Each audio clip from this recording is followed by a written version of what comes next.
Today we've got a Nintendo Switch with a Joy-Con issue. So as you can see, the left Joy-Con seems to be working, but nothing is happening with the right Joy-Con. And the interesting thing was, the customer said it was the left Joy-Con that was the issue. So I'm not sure exactly what to make of that, but here's what we're going to do. First things first, let's get another Joy-Con that we know is in working condition. Plug that in, and we still have nothing. Left hand side still seems to be okay. So what I'm going to do is go ahead and replace the rails here on the side that the Joy-Cons connect to. Now in this case we only really need to do the right hand side, so I'll do that one first, and then just for demonstration purposes I'm going to go ahead and do the left one as well. Oh, that's interesting. Oh, I had my finger on the button, that's why that kept moving. So we'll go ahead and do both Joy-Con rails just so you can see the process. Customer doesn't necessarily need brand new replacement on both sides, but that's okay, not an issue. What I wanted to point out though is that if you have a bad Joy-Con rail on the right hand side, your life's going to be a little easier than if it happens to be on the left hand side. And that is of course assuming that the rail is the problem, but that is usually the case. So first thing we're going to do here is make sure that we have removed our SD card. If you have one inside here, you want to go ahead and take that out, set it aside, and then if you have a game cartridge, I would go ahead and remove this as well. Probably advisable. And then from here we're going to have 4 screws, one in each corner here. These are tri-point screws, so you'll need a screwdriver that will allow you to open those. And then we've got 2 here on the bottom, 1 on the top, and 1 on the center of the sides, and all of these are going to be a Phillips size. So we'll go ahead and get these 4 out first.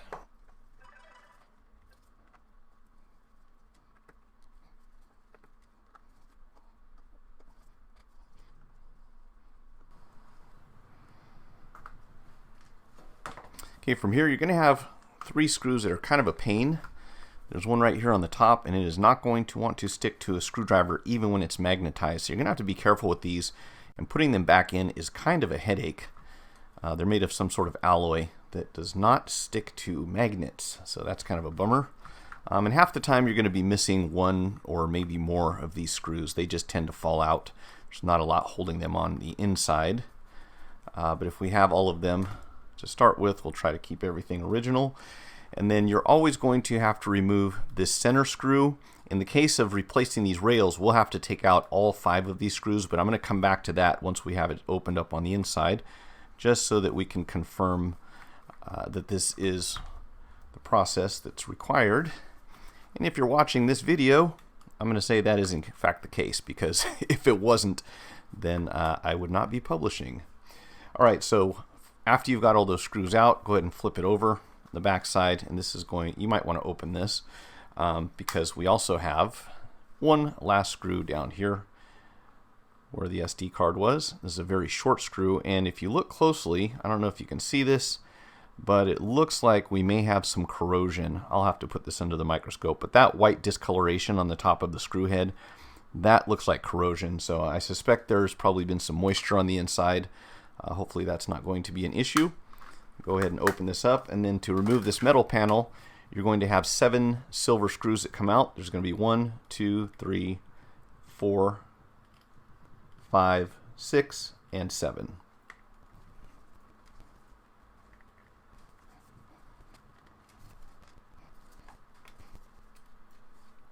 Once you have those out, we're going to go ahead and remove the SD card reader. Now this is pretty easy as far as the removal. When it comes to reinstalling this, you want to be very careful because the connector here is easy to damage.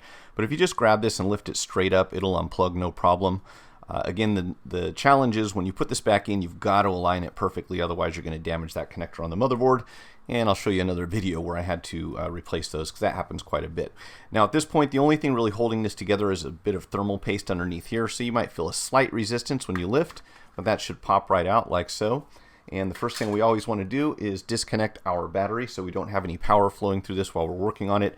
In order to do this, you can use a plastic tool, but as long as you don't touch anything metal, if you get behind these cables here and you just lift straight up, you can disconnect that. Now, there is no power on the board, so we don't have to worry about that issue. And then we're going to take a closer look at where these are plugged in here and here. So this will be our right Joy-Con rail. This is our left. Let me get something to point with here. Okay, so they connect right here, and right here. We want to make sure that those are fully seated, plugged in all the way, because if they're not, that could also cause some issues here. And as you can see, on this side, we just have a connector here, and then this rail comes right out easily. On this side, we have a connector here, but that actually folds under and goes underneath the motherboard, so that can be tricky to get to without pulling the whole board out. We'll see what we can do later, maybe with some maneuvering. But more than likely, we'll have to remove the entire motherboard in order to get to this one, which is technically the left Joy-Con rail. So I'm going to go over to the scope real quick so we can get a closer look. Alright, so this is what would be our right-hand Joy-Con rail connector, which is the one that we observed a problem with. And you just want to check and make sure that if you flip this little gate up, that the cable here is fully seated. It's going all the way inside. There are no tears in the cable. That one looks like it could have been pushed in just a little bit more. I want to add a note here. I know that when I disconnect these, it looks like I'm doing it pretty fast, and that's mainly because I've done quite a few of them. You do want to be careful with these because they are pretty fragile, and if you end up breaking one of these little gates, you have to replace the whole connector, which I've got a video coming up on that pretty soon. But something like this that's a little wider, the more you can get underneath here, the better, because then you're not putting stress on one spot. So this is a safer way probably to open these up if you haven't done it before. These little blue pry tools that come with just about anything that you buy nowadays as far as repairs go. But we're going to go ahead and keep looking around here. If we come straight down and we look right here on this corner, we'll zoom in, and we can already see that this doesn't look quite right. So we've got something going on here, some kind of garbage. I don't know what that is. And I'm just going to go ahead and remove this the rest of the way. So in order to do that, all we're going to do is go ahead and lift up this connector to release it like we did. And then we're going to pull the cable straight back. Now on the side, we're going to have to go back and remove those last 4 screws. So we'll go back to the camera here. Okay, so what we're going to be looking here will be right along this edge, right near where we disconnected the cable. And we're going to have 4 more screws. 1, 2, 3, 4. These are all going to come out. And they are interchangeable, which is nice.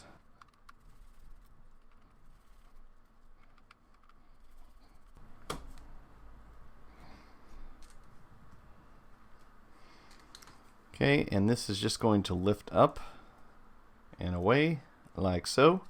Now let's go take a look here. It's a little hard. Oh, actually, I can see it. I don't think the camera can. And as you can see, on the very end of this thing, we've definitely got some corrosion in here.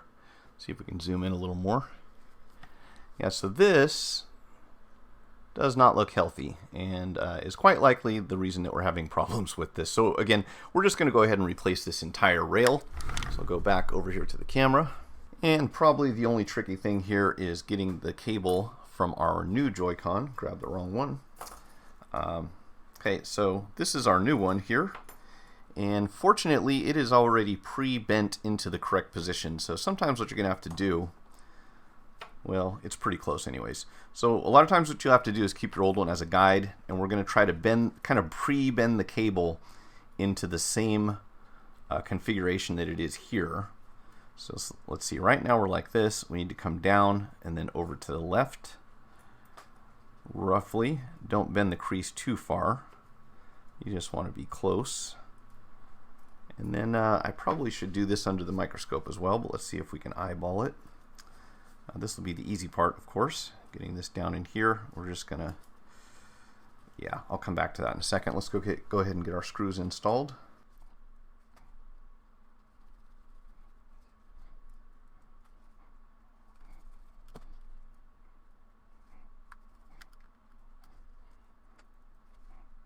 And just go ahead and leave that center screw out for the moment.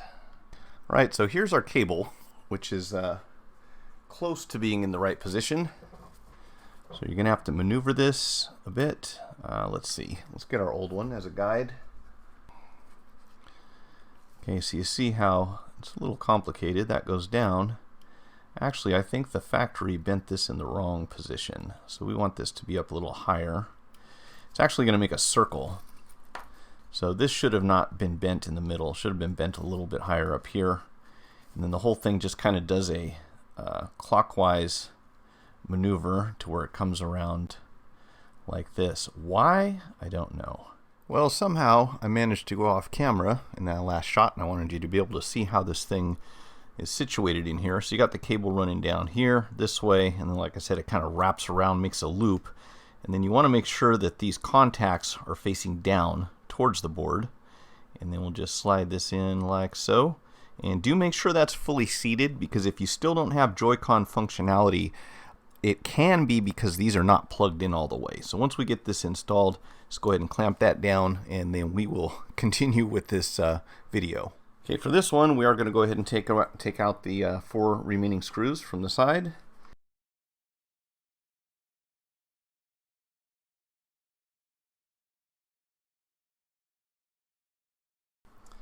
All right, so for this one, you can see the rail comes off just like that, but there's a cable going underneath, which is going to be fun. I'm going to try to do this without pulling the board. Let's go ahead and disconnect this first.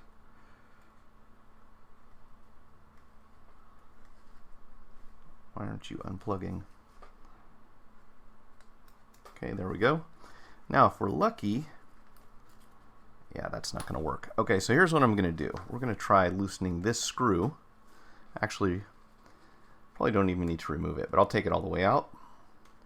That should allow a little clearance underneath. Tell you what, we'll go 2 more. Take out these screws near the charging port, and see if that will give us enough flexibility.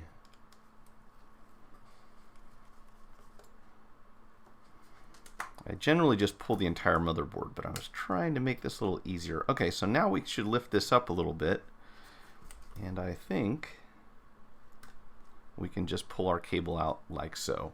Because the replacement one doesn't appear to have this same little piece right here, which is interesting. However, it does look like they put... No, they didn't actually. Okay, so I think we can just sneak this underneath, hopefully, without too much trauma. So we're going to have to make a bend, first of all. And we're going to come in from here along the edge. Look at that.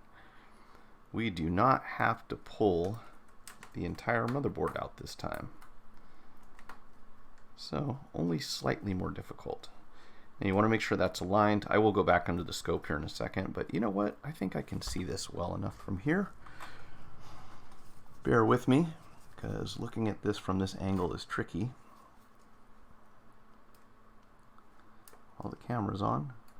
Okay, so we want to get this plugged in.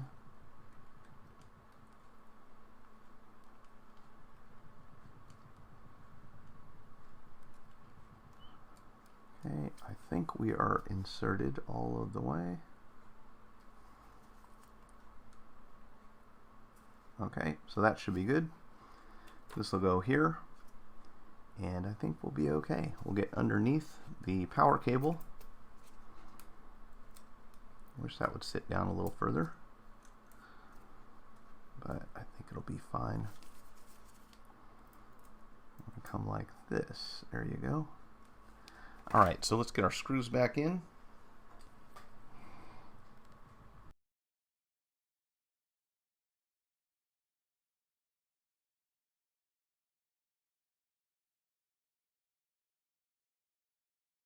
Okay, again, remember that center screw here we're not going to put in just yet.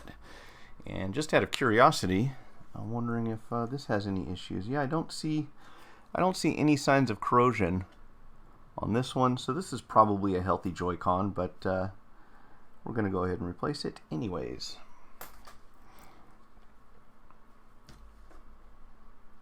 Alright, let's get our screws back into the board. 1 here and 2 for the charge port. Okay, now before I do a full reassembly, what we're going to do is, I've got a piece of something there. Okay, so we will go ahead and put the back panel on. So when you put this metal panel on, what I like to do is use this hole right here as a guide. That's going to go right onto that little peg there. And we can make sure everything's nice and smooth and get our screws back in.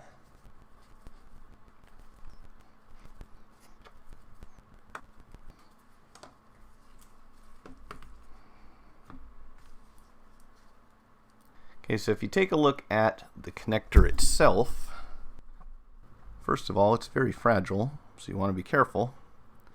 Do not force anything. If it doesn't feel like it's going on straight, there's probably a reason to stop.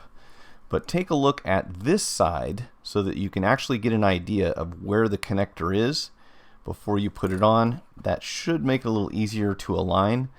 And what I'll do is just kind of very gently, I'm not going to do it with my fingers here, but very gently give it a push, and it should snap right into place. If you have to push very hard, then there's probably a problem.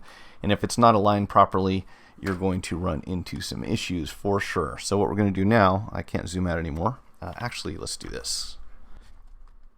There we go. Okay, so once you've got it installed, go ahead and get the little cushion back on. That's going to help keep this thing connected. And then we need our final silver screw. That's going to go right in here.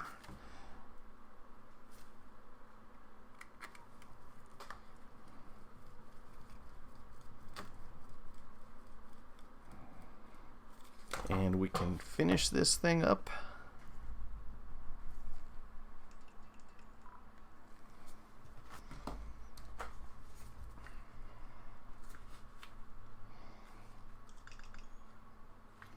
Okay, so we have 1 and 2. So there we have our 2 functioning Joy-Cons. And from here, we're just going to put everything back together. So if that's enough for you, thanks for watching. I will go ahead and get this wrapped up, though, just in case you have any questions about where the rest of this stuff goes.